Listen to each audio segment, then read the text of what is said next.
than needed. But I know it's going to pay off, especially for something like this where I'm planning to play the 10-year game. So with that being said, if you're launching a physical product brand, not drop shipping, because you can go drop ship. I tried doing it. It's not for me. It's a tough gig to really stick to if you're at a high level, if you're wanting to really.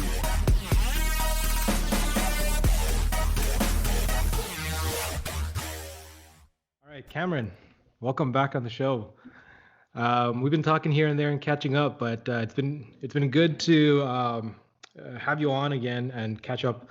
I love having like repeat guests on because we kind of already know each other. We've already done an episode, but we get an update, and we caught up a little bit, and you gave me a lot of great updates. Want to dig more into that? So how you doing, man? I'm doing well, and I appreciate you having me on. That you valued our first chat, so that's a good sign, and lots going on. So I think this will be a good episode in contrast to the first one. Yeah, you came on, I think, really relatively early, and what I really liked about that episode is that how it spiraled so quick. Usually we come in and we try to focus on startups and stuff, but with me and you, we went really down rabbit holes into like health, into analytics, into like like biohacking ourselves, really, right? Yeah. I love that. One of the things I noticed about you, man, you're like a really good analytical thinker. You're a strategist. Whenever you're doing something, you're deploying a strategy, right? And you recently came back from the West Coast. You went out there, pursued a few things. Let's dive right into that, right? Because I really want to talk about this lighting thing you're doing, right? Yeah. Red light, and the interest in that, where that came from, and what do you want to do with it? Yeah, definitely. So I think the best place is to just give context on what red light therapy is. Some people might know it as photobiomodulation, which is more like the sciencey term. But ultimately, light therapy in and of itself is relatively new, unless you were in some kind of situation where a doctor or some kind of medical professional would have provided that to you at the hospital or whatnot. It's very new from a consumer perspective. And so how I got started in it is when I initially wanted to make that transition from working at the startup TrueFan, which was really where I was at on the last podcast. I started looking around in areas of my life and areas in the world that I could start in e-commerce, because I'm very fascinated with e-commerce and the notion of perfecting one single product or very limited experiences, very few experiences. And if you can perfect that, you can scale it out to the world at a rapid rate. Example, Apple probably is the best example of doing that. And so I like the e-commerce. And so I'm looking at areas of my life. And obviously on the last podcast, a big part was the health. And for me, health has always been a huge aspect of my life. And looking back, I've slowly opened door after door into other areas of what holistic health really looks like. It started with the fitness, like that's a classic area that everybody looks at when they turn to becoming more healthy, quote unquote, right? Mm-hmm. It became the nutrition, then it became the sleep, then it became the mindfulness, and then a big part, looping back on sleep, is I recognize light actually plays a big part into our health. And we don't realize that because of a few reasons. We aren't educated on light, and light's often misunderstood as to its purpose, or what area or how it serves the human experience. And so when I came to that conclusion, I quickly realized, and I'm realizing it more and more as we dive into my company, light is the most underserved part of the human experience in today's society. And it's getting more and more as we progress into modern living under harsh light. Like if you can see right now, like I'm under bright artificial light that's actually not that good for me in long exposure, especially when the sun's gone down, right? So we don't really think about light, and when I recognize that, it instantly becomes this bigger vision to say, holy, like I not only want to educate people on light, but I want to provide a solution that counterbalances how modern living has brought us into this world of artificial light. Yeah, I'm really intimately familiar with this issue. one working in an office environment myself, right? Yeah. Like most people have, under Yep. this constant blare of like fluorescent lighting that's just Yes. buzzing above your head.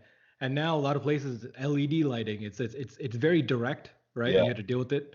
Plus, like, so there's a few things that you're touching on. Like when you talk about health effects of light, right? Hmm. It seems a little quirky. Like Yeah. people think of light as like it's everywhere. What do you Yeah. mean? What Yeah. does that matter, right? So working in an environment where you have artificial light, is it the artificialness of it creating like a mental health thing, being like an artificial environment where, or is it more the actual light itself? What are you talking about, and what are you recommending here? Definitely. So that's a good question because there's kind of two areas to look at. The artificial light itself actually stresses our body in long exposure because there's little. Let me break that down by saying the sun is full spectrum light, where it's good for us in longer exposures than what artificial light would be because it's balanced light, right? But at the end of the day, everything is in moderation. The problem is with artificial light, it isn't a full spectrum light, and it's more leaning on the blue light, which we've all heard of blue light by now, especially if we're in the digital space working in front of screens. Blue light just isn't good for not only our eyes, but our body in general. Because, and here's where it comes into the other area of sleep, blue light really throws off our circadian rhythm. And our circadian rhythm, for anyone that doesn't know, is essentially that internal clock that is anchored by light. It's Mm. anchored by the sun. And so when the sun goes down, we typically, our bodies start to get ready for bed, right?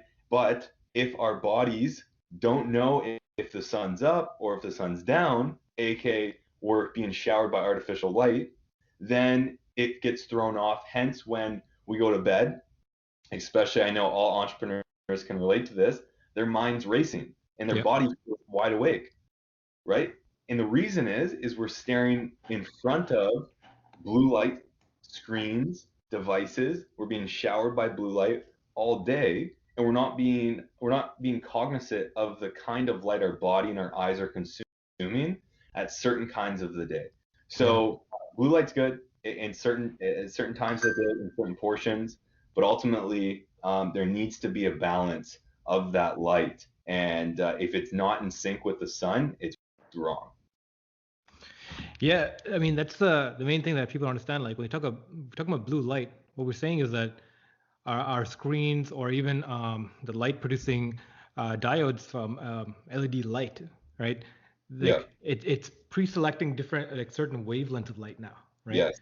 Like when you're outside, the natural lighting, the sun, because it's radiating, it's coming from like a heat source, literally the sun. Yeah. It's like a wide spectrum of light coming at it, whereas LEDs, whereas fluorescence, it's like a narrow band. So the blue side of light, right?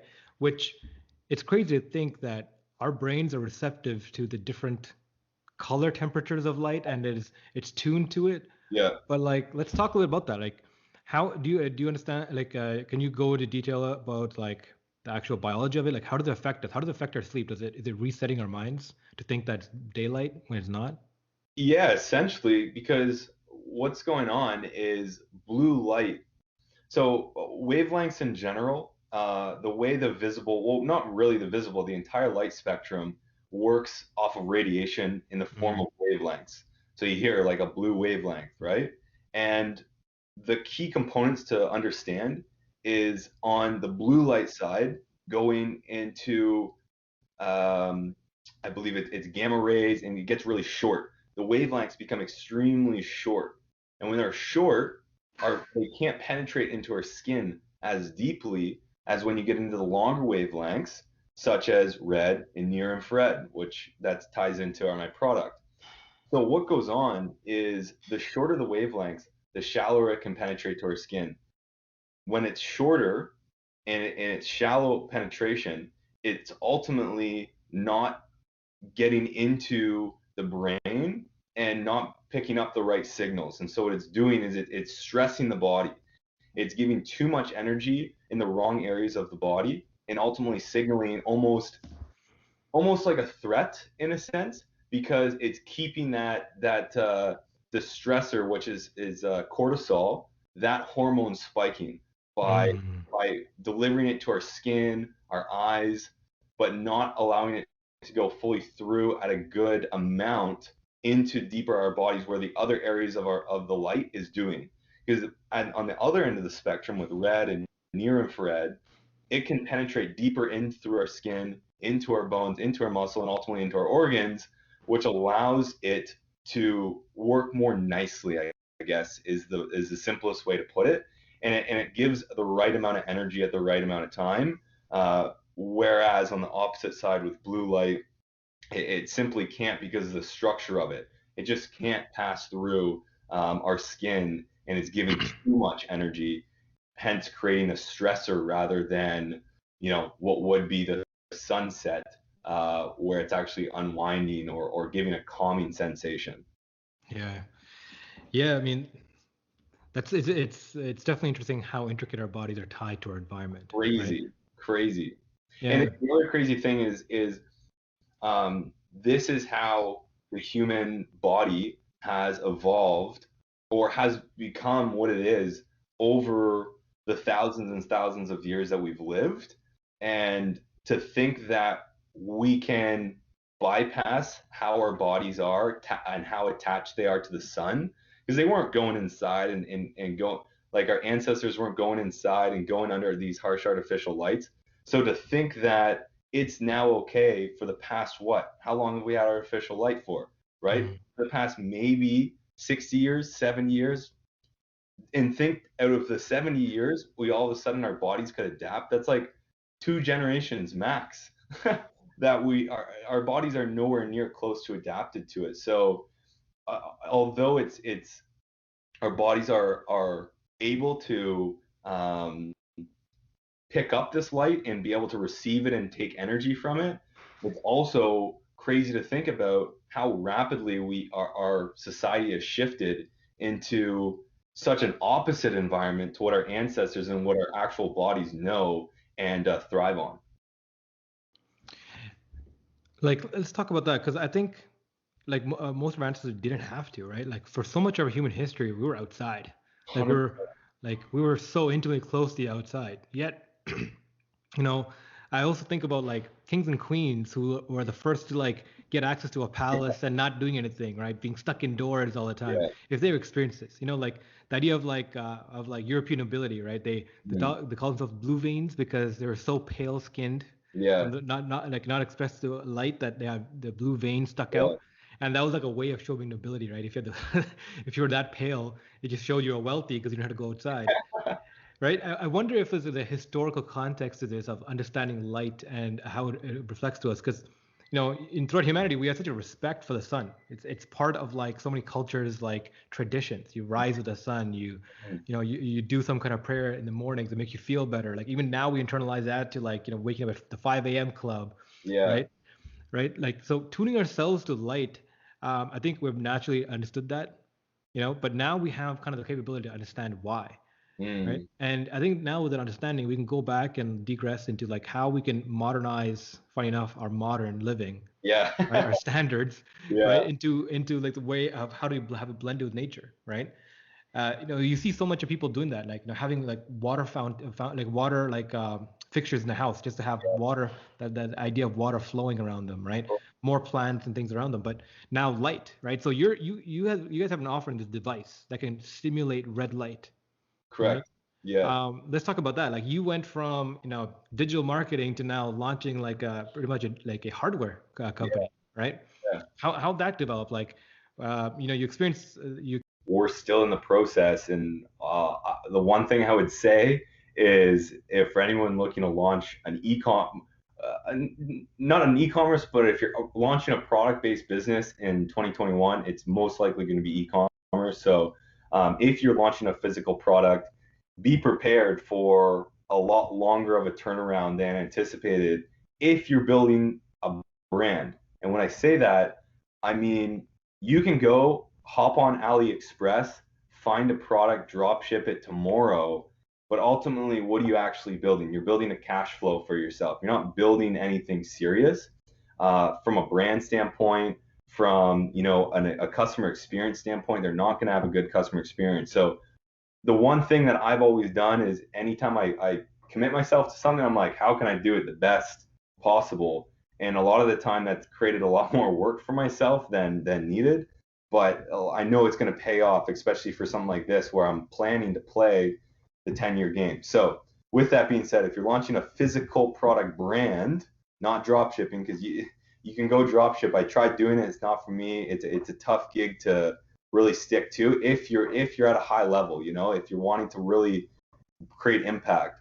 The first and foremost thing, build yourself a vision. Build yourself a vision and a mission statement. And I know, as cliche as that is to say about starting a business, that out of anything that I've done up until now, that has provided the biggest ROI through the decisions myself and my partners have made to get to where we are today.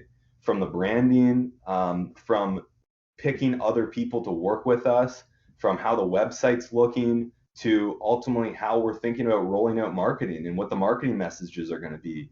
So really focus on your brand early on. And what I mean by that is, how do you want to impact the world when your brand's gone? What are you trying to achieve on a day-to-day basis, your mission? And how are you going to make your decisions / what is your company based on? And that's your values. So I took a good length of time to focus on that early on. And that's been one of the best things that we've done. So that was one of the first things. The other things we've done to get to where we are is find a great supplier. And how we found that is Alibaba. So Alibaba and AliExpress are the two companies you can probably easily source products off of. AliExpress is more, again, consumer drop shipping focused. Alibaba is more supplier relations, where you're actually building a long-term relationship. They're expecting like large orders, but you also can get your products customized, and you can work with the suppliers to make tweaks to the product and the packaging so it fits your branding and it works for the customer experience that you're trying to achieve. So after scanning, probably about 5 to 7, we were pretty lucky. We didn't have to go too deep. We found the right supplier through, responsive time, flexibility, and then also we shipped a couple samples to myself. And after finding the best product and the best response time and the best flexibility, we went with that supplier and we made a good choice. They've been amazing so far working with us. And then from there, it was a matter of getting funding. Like, that's been the biggest challenge because of our ticket is high price point. So per unit, it costs a lot. And so even just put an order for 75 units, we're looking at around 20 to 30 G's US just for, sorry, I think I said 25 for 75 units. So that was the other issue, and we need to get some funding to make sure that we could put that down and still have enough money for marketing. And so we actually went with Futurepreneur. We went through the Futurepreneur process over the past month and a half, 2 months. That took a lot of back and forth, and ultimately through that, we just got approved for funding. We put the inventory order in, so we have our first units of inventory being shipped over to the US to get into a fulfillment center. And then we're going to be pedal to the metal with marketing. But the process is a lot longer than anticipated when you're trying to do it right. That's for sure. No, that's great, man. Thank you for like guiding us through that journey, because like the learning curves sometimes seem daunting, but like with our interconnected world right now, like the ability to Zoom call people and talk to them and ask experts for advice, meet people, and these kind of services now available. Like, it seems it's easier now than ever to like launch a new thing, to test an idea out, right? Have you done this kind of stuff before? Like, have you like developed something that's your own? You've sold? Have you started a business before? Is this your first startup that you've founded? You're finding yourself? Yeah, pretty much. And that's probably part of the reason why it's taken as long as it has to get to where we are. But from a product standpoint, definitely, obviously with TrueFan, I was ground level first employee there. So I saw that and how it formed out. But, it's still a lot different doing it on your own when you're, taking every single punch yourself, kind of thing. So yeah, first go, I think. Yeah, I love people who work at a startup, especially at early level, see the grind and be like, oh, yeah, I can do this too. And I have like something, an idea I want to work out, so let's jump it, let's do it, right? Like once you see it happen, it's more easy to like repeat something, right? That kind of behavior. Yeah. So like talking about that, like that behavioral instinct, like you also are now back in Toronto. You were, last we spoke, you were in Vancouver, right? You're back in Toronto. You're also working on some other stuff here, right? Yeah. Can you talk about that now as well Yeah, on definitely. air? So I think I'll come from it from the standpoint of being your own company, starting your own company. Like that requires funding. Like I'm 23, I haven't had a ton of time to build up a huge bank of cash where I can start just spending it at will, whether it's myself or the startup. So obviously, I need something in the interim to allow myself to live stress free while we're building this startup. And as I got looking for a quote unquote cash flow business, I ended up, striking out a deal and started doing some Google ads for this guy that ran a used car dealership. And that ultimately turned around into a bigger conversation to say, hey, what about this? What about that? And next thing you know, we're having conversations about me doing all of his marketing, and then me and him acquiring an entire other business, and one thing led to another that it just made sense that, hey, if I could have a salary and a good opportunity to grow, still get some equity in this other business, and also start my own startup, all while still having the flexibility to maneuver as a leader, that really made sense for me. And so what came to is now I'm working at this other dealership, right? They're a used car dealership in my hometown, with the anticipation of, you know, getting this other software, acquiring it into the dealership, and then leading that charge and building that out from a cash flow perspective, because I'm going to have a salary the entire time. So it went from, hey, how can I, fund myself as I'm growing my own startup, to how can I lead this other software, get some equity here, build this, make a cash flow on the back end when we sell it, and be able to that now have hopefully some real serious funds when we sell that in a year, 2 years time, and amplify the efforts with the Above Club, which is my startup. So, it's a crazy journey how that all happened, but hey, I think I'm in a really good spot now with how I'm at, because I'm stress free. And Mm. any entrepreneur looking to do a startup right now, you got to be stress free from a financial standpoint if you really want to make your dream a reality, or your business a reality. Even if it's just a business that you're looking at cash flow and sell out on the back end, you can't start that because you can't predict how long that's going to take and how intensive from a finance standpoint that's going to take. And so if you don't have some kind of consistent cash flow coming in, like, you're going to be making poor decisions, and you're going to be making short-term decisions that ultimately aren't best for the business. Whether you are playing an acquisition or this is your legacy play, you need that. And so when I found that, I was like, hell yeah, like, let me run with this. Let me get the cash flow underway so I can make all the decisions properly with Above Club. So I'm blessed to have that now. Yeah, like what I love about this is that you get to learn so much so quickly, right? Yeah, You get to have the benefit of a full-time experience. You're jumping in. You get to work with cars, which is always fun, yeah, right? yeah, One of the things I always regretted was not getting into car sales. Like I talked to my wife about this. It's like I've when I was like 19, to put myself through like the sales challenge, right? I wanted to like sell a house, a mortgage, and a car mm, before I turned 20, right? And it's all like third party, like for somebody else, yeah, right? yeah, So I was able to sell a house, a mortgage, and a car by turn 20. I sold a friend's car for them. I sold, I helped a realtor close a deal, and I got a mortgage person, someone interested in mortgage, and flipped it over to a mortgage person. And I wanted to explore those industries, but like something about selling cars that is just seems so fun, right?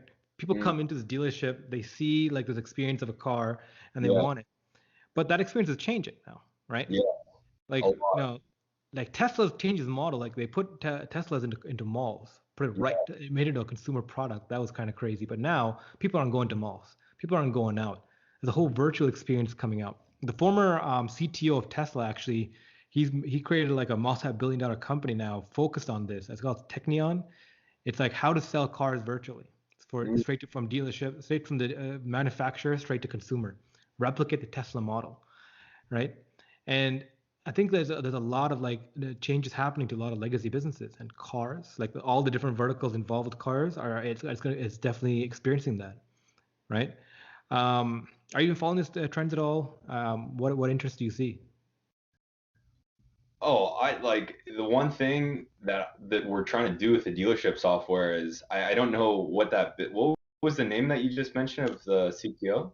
The former CTO of Tesla, his name skips me, but his new company is called Tekion, Tech? Tekinon. Yeah, It's not based out of familiar. India. But that what that sounds like, selling virtually, Hmm. is where things are headed.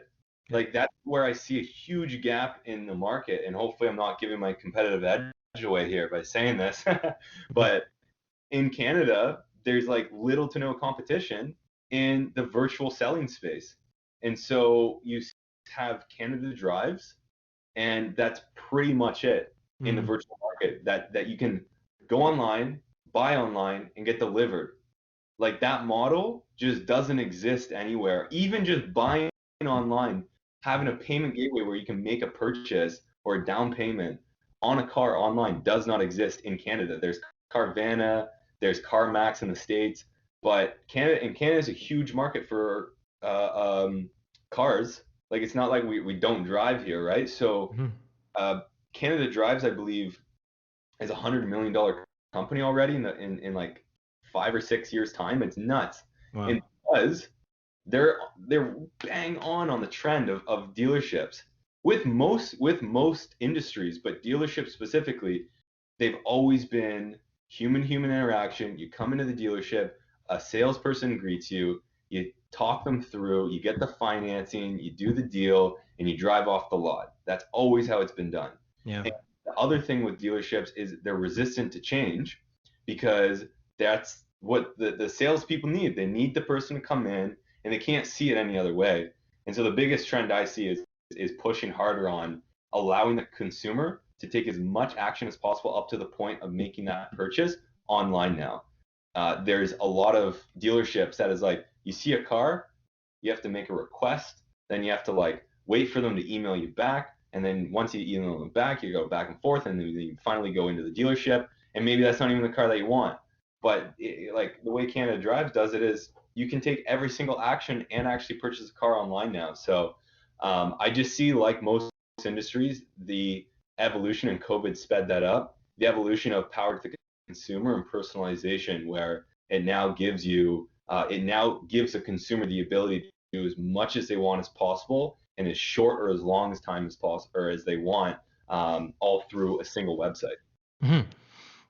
No, that's fascinating because um, I see like two like crossroads for the like automotive industry in that regard, right? And I don't want to dive too deep into your IP here, but but like two main crossroads, right? Like the car industry, automotive industry invented the dealership model. Like they created the dealership model where like they removed themselves from the selling of it to allow for like a vast networks of dealers to bring build a distribution channel, right? Bring cars to the right to the consumer, create an experience around it, and convert, right? So it was a brilliant way to get cars into the market space, right?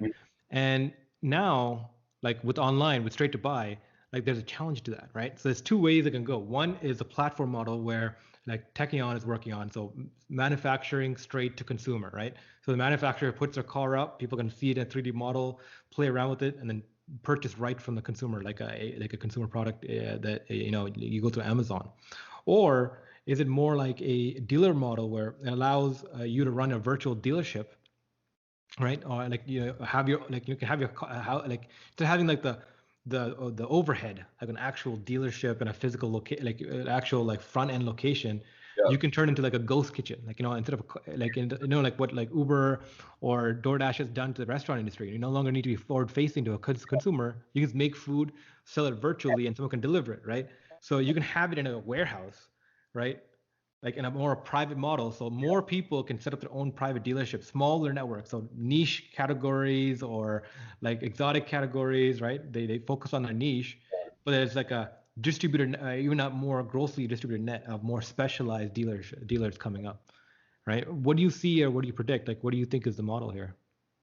Well, I just think there's gonna be more people like Canada Drives. I still think the Canada Drives model can be altered to even cater to the customer more by adding in the Uber marketplace where anyone can sign up from both ends, right? You can go on, you can buy a vehicle, you can go on, you can list a vehicle. Well, when you say that's Auto Trader, well, Auto Trader isn't really doing that because Auto Trader is just the listing center. But Mm, Uber does is Uber makes the entire process white labeled under Uber.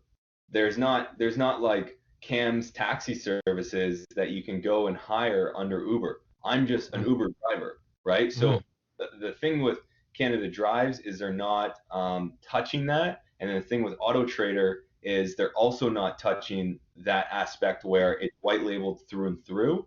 So I think there is gonna be a product that is going to go one step further than what's out there, where it's now going to give the power to the dealer, also going to give the power to the consumer, and then make the experience flawless in between by being the Uber or the Airbnb for the car dealership space.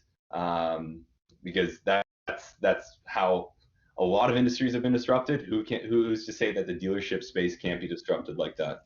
that's really cool. It's that's it's a cool problem. I love this period of time. Like it's it's kind of messed up to say because we're in a pandemic, literally in lockdown. Yeah. But like like it opens up so much possibility, right? Everything's ripe for disruption. When things are chaos, chaos is a ladder, not a pit. Yeah. To quote the Joker. But like when things are going crazy, like there's solutions that would have taken a longer time to kind of solidify, it can be launched and kind of tested faster. Yeah. Yeah. Yeah, I would agree, and I mean like that's even with how the dealerships are transitioning. Right now in lockdown, it's appointment only. You can't even drive up to a dealership's lot right now and see a car or like talk to a sales guy. Yep. So in that it's changed. It's pushing for the car industry specifically. It's pushing the way consumers behave and interact with dealers specifically. There's tons of industries that just went from like here on the innovation to 20 steps up. Hmm. But and the dealership space is one of them where now all of a sudden consumers are that much more open to interacting further into the pipeline or further into the funnel with a dealer online versus coming in talking to a sales guy X, Y, and Z. Yeah. Just to like flip over here, like, have you put any thought into the whole rising of cars as a service model? Porsche. Oro? Yeah, so not Toro. Toro is a rental market space. So Porsche and Mercedes, they have experimental models now where instead of leasing or financing a car, you pay a subscription fee to take a car that you can return whenever you need. You're actually renting a fleet, and you can pick and choose between that fleet. You can return it and take another car, Interesting. right? I actually, now that you mentioned that, I have heard about it briefly. Um, but I haven't heard of it recently, and I like the idea because ultimately it's there. It's like I guess it's like rental car, or better yet, um, So in it's better than rental car because while you have it, you take care of it. But when you return it, the dealer will like take over. It's still their vehicle, all right? It's hmm, their vehicle. Yet you are renting it, but like they will insure it. They will insure it, make sure it's all running. It's good to go, right? And when if you return it, let's say you don't want to do an oil change, you can return it and just get another car. They'll take care of it, right? It's almost like a service package built yeah. in with a rental, with ownership kind of distributed, right? My Um, thoughts on that are the as above, so below, principle where subscription is kind of infiltrating the consumer's wallet as a mhm. and I think every industry will try to take that model at some point, because what subscription does is it allows you to have constant touch points with the consumer and build a more intimate relationship with the consumer. And so for Mercedes, now they went from seeing the customer every 3 months for an oil change to seeing them, or at least communicating with them every month now, shape or form. And I like that model because it's, whether it's switching a new vehicle out, talking to them about this or that, or the touch points instantly spike, and that's ultimately what a brand wants, especially in a world where brand loyalty is at its lowest. I really like that, especially, again, subscription and SaaS or whatever that's been around now, but for the car industry, that has some unique advantages that make it more powerful, I would say. Yeah.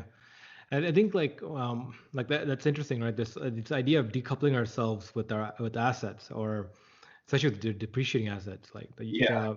there's a model where there's a modeling where, like, they're predicting like the younger generations, especially Gen Z and even Gen Alpha, don't want to own things. They want to exist in a limit of freedom, right? Yeah. So subscription to everything. There's a great model from the Valley, where for startups, they had founders pay a SaaS fee for housing. Yeah, like eight Mm. different incubators, eight different co-working slash co-living spaces, right? All kind of distributed across the Valley. If you pay a subscription, you can enter and work at any of them. You can Mhm. jump around between them, be a nomad, right? And I love this kind of idea. This idea that you as a person, you want to budget your life anyways. This is how much is going for rent, so much is going for food, all this stuff. But like, if you can pay for that, not as like a backwards payment, but like paid forward, right? Yeah. I'm gonna pay this one fee and my living is taken care of. I pay this one fee, my meals are taken care of, right? And you Yeah. can budget and plan that way. It's like that also, like, even though you might be paying a little bit more premium, you're losing a little bit of that margin ability, that the time saving, the level of service you get out of it, like that feel is there. It's like almost like a luxury level feeling you get out of it, right? Experience you get out of it, Right. but subsidized because Yeah. other people are doing it together. Yeah. Honestly, it's funny that you mentioned that, because one area that I find really interesting that I just kind of learned more of is like hippie communes. Mm, And I've never really knew that was a thing until when I got into the e-commerce space. One of the leaders in e-com is Ezra Firestone, and he was actually born and raised on a hippie commune, and he kind of talks on the values and the advantages that a hippie commune has, especially in today's world, that a lot of families don't have. And part of it is having all those resources and assets bundled, and you can make better purchases, you can make better decisions, you can buy more at a cheaper rate and all that stuff, but everyone kind of gets to live on a more free basis, and you just pay into one thing, and then you get all these assets and you get all these luxuries that allow you to live almost better. Obviously, I think hippies in general have got an interesting rap in today's world, but the hmm concept itself is kind of spinning back around to what that looks like, and I see that happening obviously a lot, more and more, as we become more connected in the world of the internet, right? Yeah, it's funny you said that, because I've heard that, like, just like the hippie kind of vibe was like the zeitgeist of like the counterculture of the 60s, right? The flower power era. It's like that was like the counterculture, that where the culture came out of. Entrepreneurs, innovators, they're kind of the counterculture of today. We look at like Elon Musk and be like, that's what hero worship looks like. Yeah. That's what ideal is. The ideals of change, right? Whereas 20, 30 years ago, that wasn't like that. So it's 100%. like entrepreneurship has become this cool new thing now, and more people are taking it on. And one, it's because the success of the last 10, 15 years of the mobile revolution and all that. But really also is the changing atmosphere we live in, like how much access we have to things, just, Yeah. you know Yeah, and I think that's also why the newer generations that are coming up feel that way, where they don't care to own stuff because they're like, I can get this whenever I want. I can have that whenever I want. They see that kind of globalization, right? And they're like, well, what's the point of owning a home when I could just go travel and live in a bunch of homes? Or what's the point of, owning a car when I could just go travel in a bunch of cars? And having that perspective from day one is, I really feel, is why like things like the commune will come back around in areas like Silicon Valley. But then I feel like it will also come back around in just everyday living, like just groups of individuals will kind of bond together closer and in bigger areas, and pool funds to be able to do these more experiences, and be able to live in a much more unique way, where you're not having to own an asset or put down a big down payment because they don't feel the need to. Everything's so connected and you can access everything so easily. It's like, is it actually important to own that stuff, to have your own home? Yeah.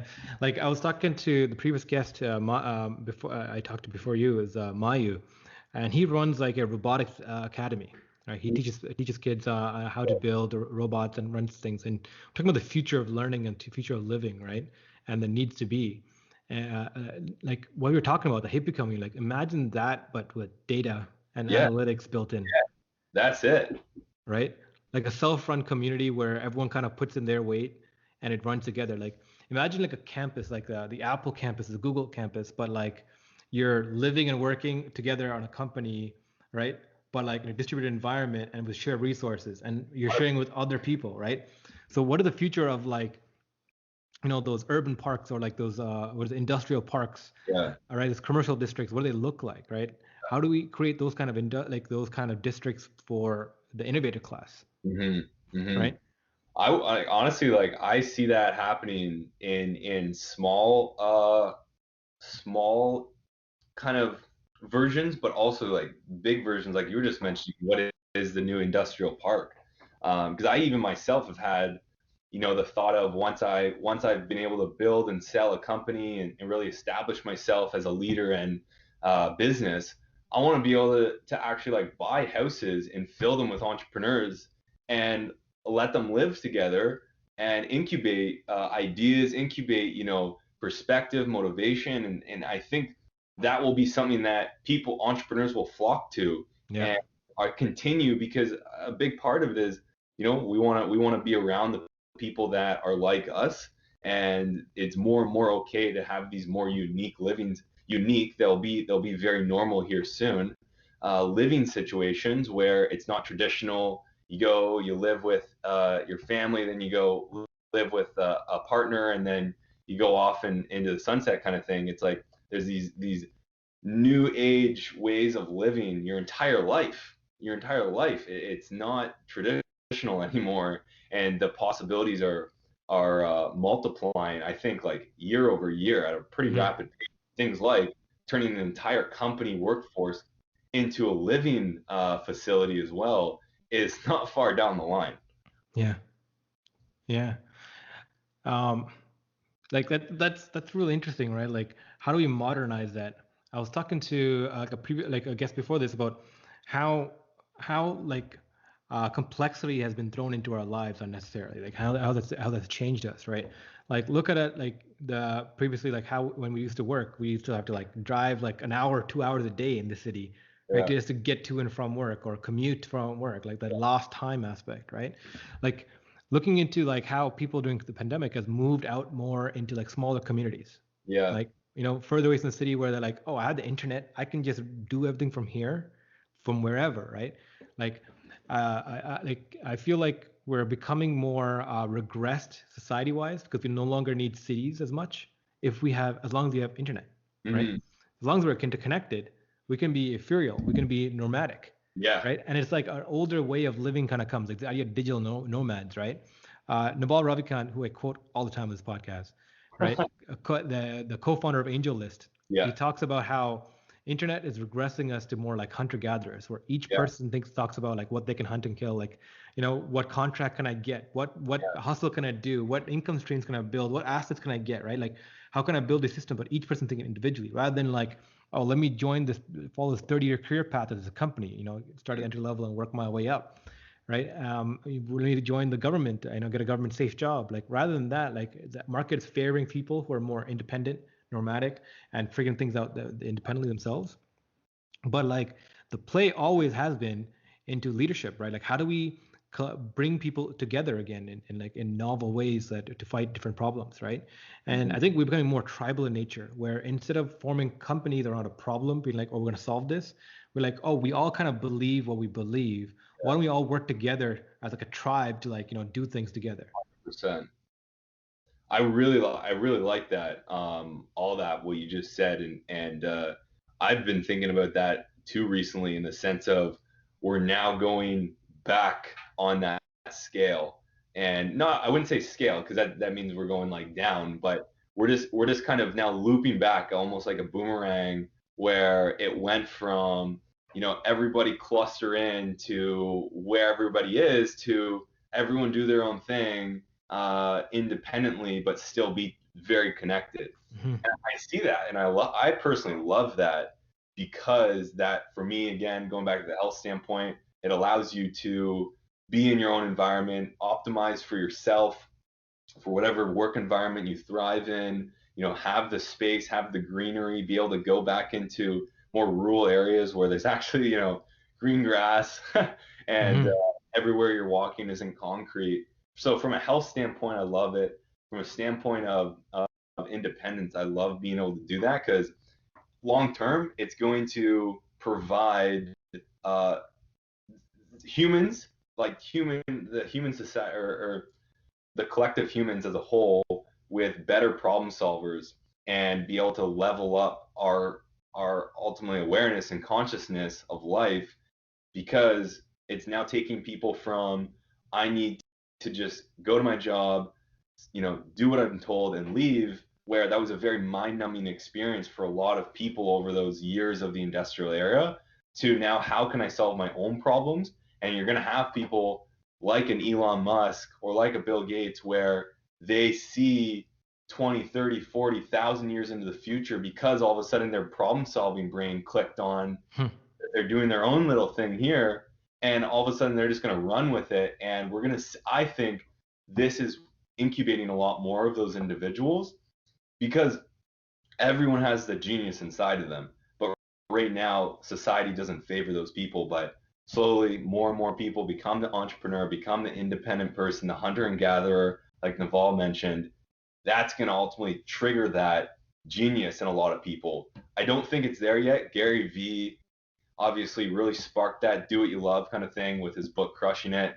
But those things take so long to incubate from a society standpoint, because people hate change. But ultimately, once we're embracing that, and we go into that independence, everyone can do their own thing, still make money, still turn the society around. There's going to be a big difference in the kind of talent that grows, wherever, first of Mhm. all, and grows in general, and what kind of levels they can reach. Because I think, again, if you judge, if you judge, what is it? If you judge a fish on how it climbs a tree, like, it's going to be dumb, right? Mhm. But Mhm. if you judge it by how it swims, then ultimately it becomes a genius. So I think that's what we're getting towards more, is allowing people to thrive in what they're good at, and that's going to allow more and more, amazing problem solvers, and ideas to flood the human collective as a whole. Yeah, no, I love that, right? Like, this idea of like, how do we train people and move people forward, right? Because for some people it comes naturally, and the idea of people being left behind is kind of irky, right? Like, the idea that some people are not going to be easy to navigate or learn new ways of doing things, Mm. right? So, uh, you know, a quick hook to you, right? Like, what do you think the future of education is? I mean, you're a pretty recent graduate. Like, you came out of the school system pretty recently, and now you're in the professional industries, and you're seeing how the rapid change of spaces. You work in startups, right? Comparing like what you know now and how you've learned now compared to what you learn in an institutionalized environment. What do you think is the future of education? What do you think we need? Well, I think if formal education doesn't adapt, which I don't think they will, based off of who's funding them and how big they are, like they're gonna die out over the years, and individual mentorship and apprenticeships Mm. will. You already see it, right? You see in it in the sense of private courses, which is not whether it ever gets regulated, like it's not regulated, and so you do have the gurus and you do have the people that don't actually know what they're talking about and they're just stealing information from someone else. Like you have that, right?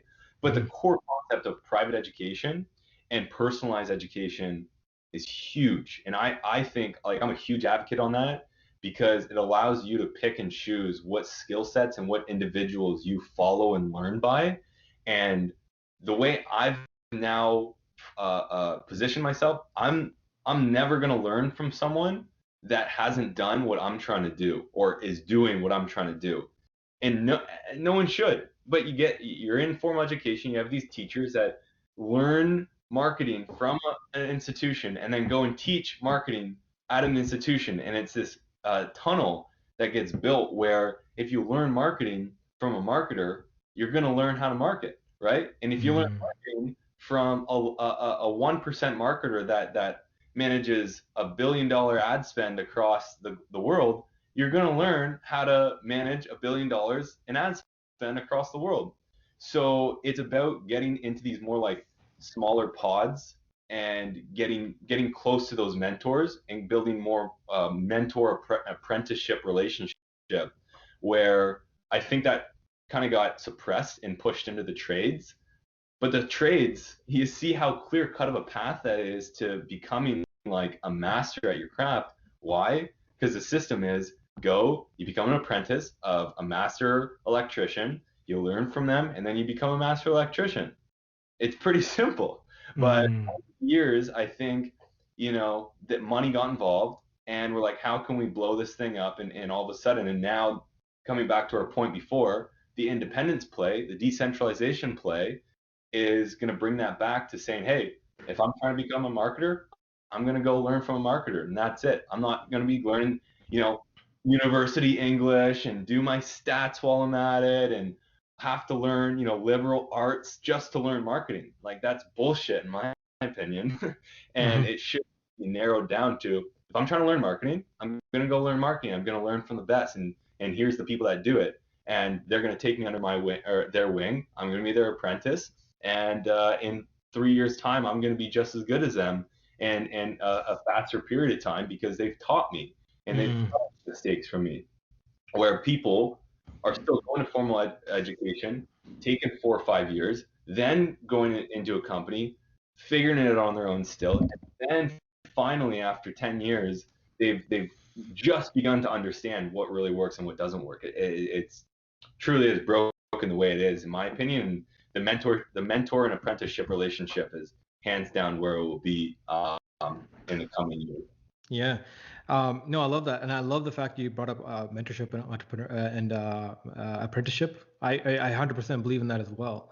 And I mean, talking about the power of that, right? I feel like I don't know if it's gonna be mass adopted, but I'm already seeing the rise of like collective groups, or Yeah, like labor pools, like artist collectives, UX UI collectives, programming collectives, right? Where the labor is coming together and being like, hey, we do this thing. Why don't we form like an organization around what we do rather than our product So it's like rather a company rather than hire a developer or hire a development firm can go to like a UX collective and be like, hey, get this done. And just like electricians, like the electricians, the guild, right? yeah, The electricians guild. When you hire the electrician guild, the guild decides which of its members goes out. They're ranked up by seniority, right? Favors the ones that are senior and have and put in hours of the guild, and assigns them jobs, and it guarantees employment for everybody. And it has a way of like structuring itself to make sure everyone's taken care of. And because of collectively they're representing them, they make sure that fair wages are paid, all that kind of things are done, and it's all run transparently because everyone's like a member of this thing, an owner member of this. mm-hmm. So the idea of like labor organizing and creating labor groups, right? These tribes, where like our tribe does this really well, right? collect us as a tribe, and together we'll distribute who does it and how we do it, right? And I think that's really interesting for getting things done. Same time, it also puts onus when you put like the price pressure on the the people providing labor on what things are cost. Things might fluctuate in cost and things, right? So it's gonna be interesting. Also, I've heard this idea of like, a former like a head of a private college came on and talked about this, where he's like he foresees in the future corporations are gonna pay institutions for trading a student for education. So rather than a student paying tuition, you can get free access to free or subsidized access to courses or learning materials or apprenticeships, right, to learn a skill. And the corporate companies that want to hire you are prepaying for you. Right? Mm-hmm. So these, Interesting. right? So even labor pools have the opportunity, but like we'll train specialized people in this field, or we'll train people in specialized industries. You prepay, we build out a flock, and you choose from there which ones you want, or Yeah. you pay us like a SaaS fee, and then we'll get it done for you, Yeah. right? It's all bundled in together. Yeah.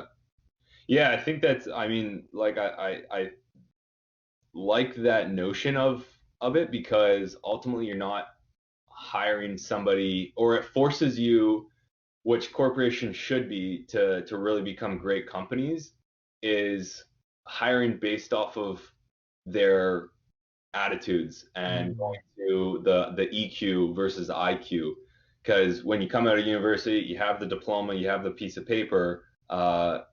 Companies are hiring you based off of skill, not EQ. Where if you're picking somebody up and going and getting them trained before, like you're most likely hiring them off of EQ. And like I think that's what, if companies can do that well and strip out the IQ and just focus on hiring based off of EQ, like that's how you really keep the company culture going, and then be like create great individuals. Because if you have the EQ, your scale in terms of building those skill sets is really limitless. hmm Yeah, I mean that's interesting to say that, like hire based off EQ, right?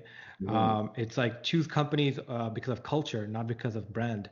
100%. Right. So the idea is like what you're saying. I think it seems to make sense, but are we seeing it? Like, what are your friends saying who work in these companies? Like, how are people? Like, how would you choose a company to work for? Well, I mean, for me, it's very different because like I've always had that leadership mentality where Hmm if I'm working at somewhere, I best be seeing the direct path to the top, or I'm Mm, not there for very long. yeah. So I might not be the best example, but I do look at for myself, how open is the opportunity to growth, right? And how open are they to individuals that want to do more? And I think that needs to be thought of, especially in these bigger corporations, but even for startups, like for us, I know anytime that we're going to bring on new individuals, like I want to let them grow into whatever position they want, because ultimately that's where their strengths are going to lie if they gravitate towards that. And I think going back to that, the fish analogy, if you keep someone crammed up in this area of your business that ultimately, sure, they do a good job at it, but if you brought them over to HR, they would be great at that. Being able to have that freedom and that flexibility in how individuals move through the company, and having that open-mindedness, radical open-mindedness, is what Ray Dalio talks about. Mm, And I love that because there's never a bad solution to anything. There's never a wrong answer. It's like, oh, Sally all of a sudden realized that HR is the place that she thinks she can thrive in. Fuck, let's give her a chance, right? And the next thing you know, she's our head of HR for all of North America because she just flourished. But for the last year and a half, she's been scraping by getting her tasks done in finance. mm, But didn't mean she was a bad pick from the team to hire her. It just means she wasn't a good fit for the role. And that's where that EQ versus IQ comes into play, is finding the right people that can ultimately facilitate and spark the culture. That's really all that matters, because as long as that person's thriving in the culture, you're going to be able to find a fit within the company eventually. Right now for us in the startup, we don't need every kind of position in the book. But as soon as we start to have an array of positions open, that's when we allow people to move around. But for corporations that have every position in the book open, you should be open to that. Back to your question though, is that happening or not? I think slowly it is, because the democratization of data, and then ultimately information, where, if I don't see this, oh, well, I can go get another job here. I see that job, I see that job. So it's coming that arms race where if you don't have it, then you're not going to get the hire anyways. But that's where I see how things should play out regardless.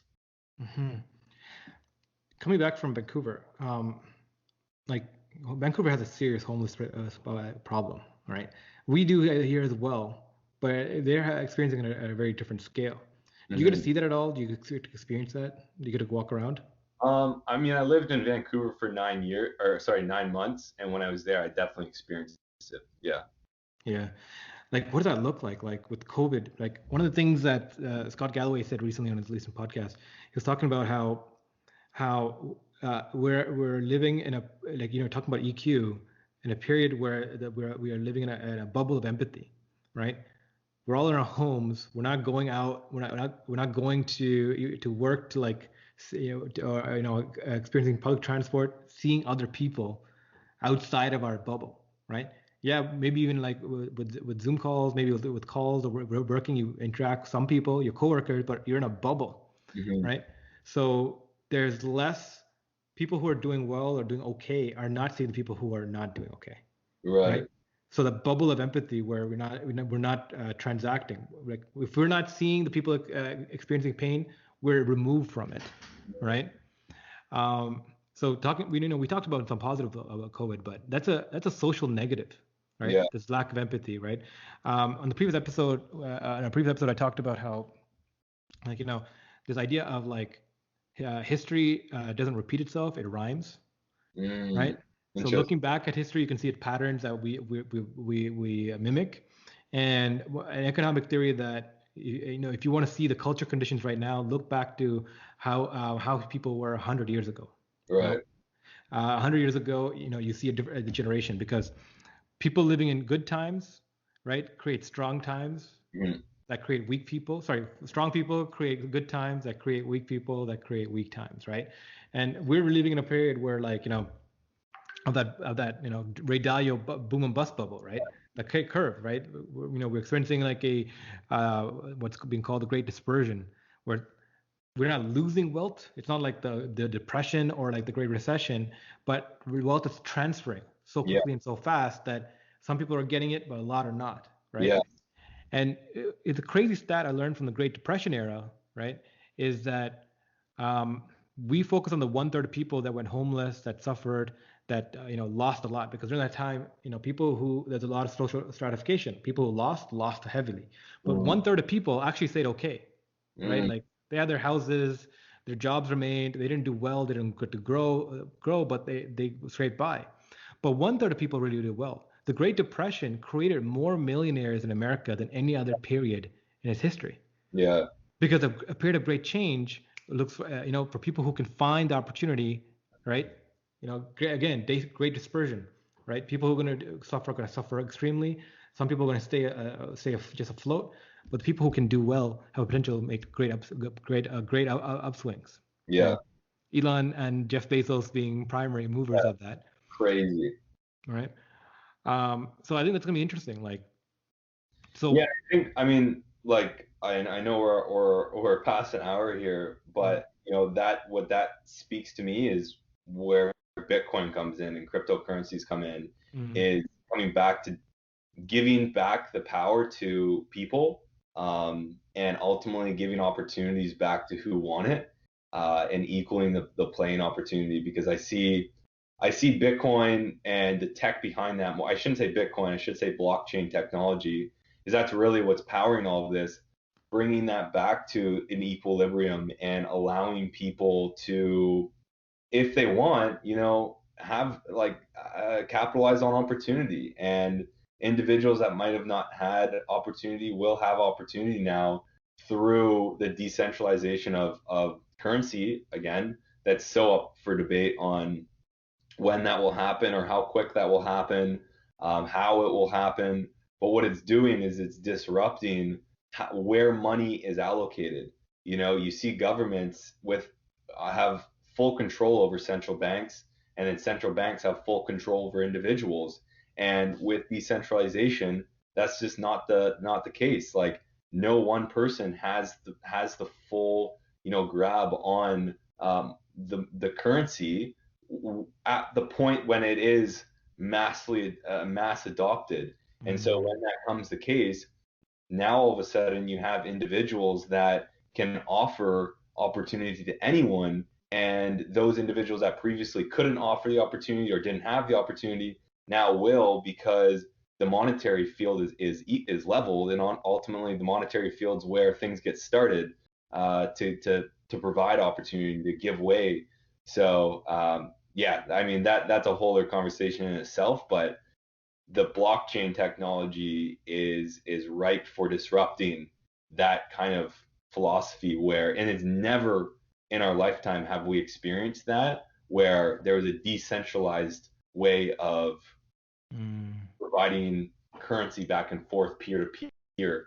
And once that happens, that great diversion just can't be anymore. Like it's still going to happen. The people that know the opportunity will take advantage, but it won't happen to as I believe at least it won't happen to as an extreme on the other end, because the way not disasters, but the way the hard times come about, I think will be different. Just because it's not going to be like the 2008 crisis that was completely created around the banking and everyone turning a blind eye to what was really going on, and it was all coming from a central source. That stuff just can't really happen with a decentralized system where it's happening peer to peer. So I yeah, like there's so much there still, and I don't even know if half the stuff I'm saying will end up coming to fruition, but that space I think will equal out a lot of opportunity for certain people. Yeah, man. It's fun to make predictions because like that's part of entrepreneurship, right? Seeing the vision, seeing the path forward, and trying to make a play within that space, right? Like one of the things about angel investing is like, you're not just putting money and calculating ROI. You're picking a future that you want it to be, right? Yeah, Like the solution that's being solved by that company is what you really care about. You want to see that in the world. So the path of entrepreneurship is, I think, it is true leadership. It's about creating real impacts in the world. It's about making changes where you see fit, chasing a vision where others are lacking. yeah, So, man, kudos for you taking that journey, man. Welcome to the Founder Club, and yeah, looking forward to hearing more, man. yeah. No, it's really exciting. I'm really, I love it more and more each day, or Hmm. each week. When I can reflect on what's happened through the week, how much has progressed. Like it's crazy. You can get caught up in the day to day in terms of like, everything's there's stress and da da da, and but when you look back at it, the beauty of being a founder and getting a startup off the ground is progress happens so quickly, and you really have you know your fate at your fingertips, and you can make or break it, right? So it's cool. It really is. No, absolutely, man. Cameron, man, our hour is up. This has been great. Thank you for coming on. Thank you for your time. Yeah, thanks for Um, having me again. Looking forward to number three already. Now come Yeah, back in a few months, give us an update. hell yeah. Perfect. Thank you, bud. Yeah.